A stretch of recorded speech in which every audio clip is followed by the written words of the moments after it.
3 এই 4, 4টা ধান দেওয়া হবে। এবার আলাদা করে এই সুতাটাকে একটা সুতার মধ্যেই বেঁধে নিয়েছি।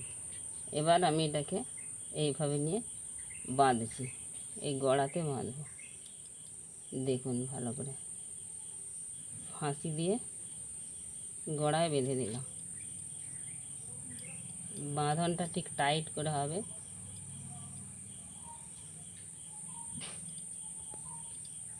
আর এই সুতো নেবেন।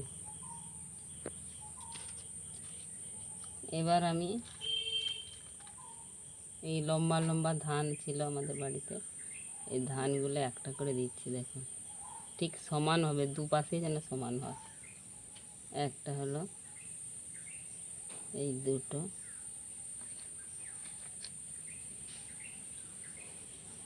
তিনটা, এই চারটা। এই ধানগুলোকে সমানভাবে আমি ঠেলবো গোড়ার দিকে।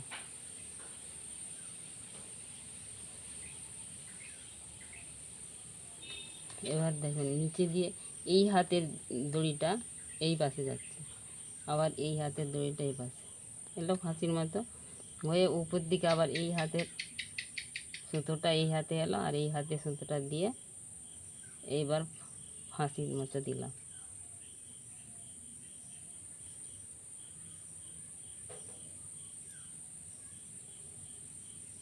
এটা দেখুন এইভাবে বুনতে থাকে, ভালো করে এরকম দেখে নিন। এটা পুরোটা শেষ হয়ে গেলে কাঁচি দিয়ে হোক কিংবা ব্লেড দিয়ে হোক কেটে নিয়ে রাখবে। এবার এটাকে দেখুন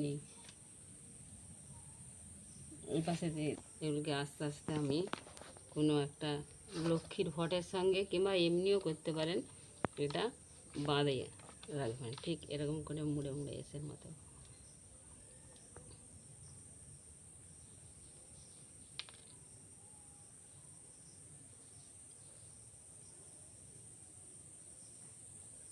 এরকম করে মুড়ে মুড়ে এগুলোকে করতে হবে সাইজ করে।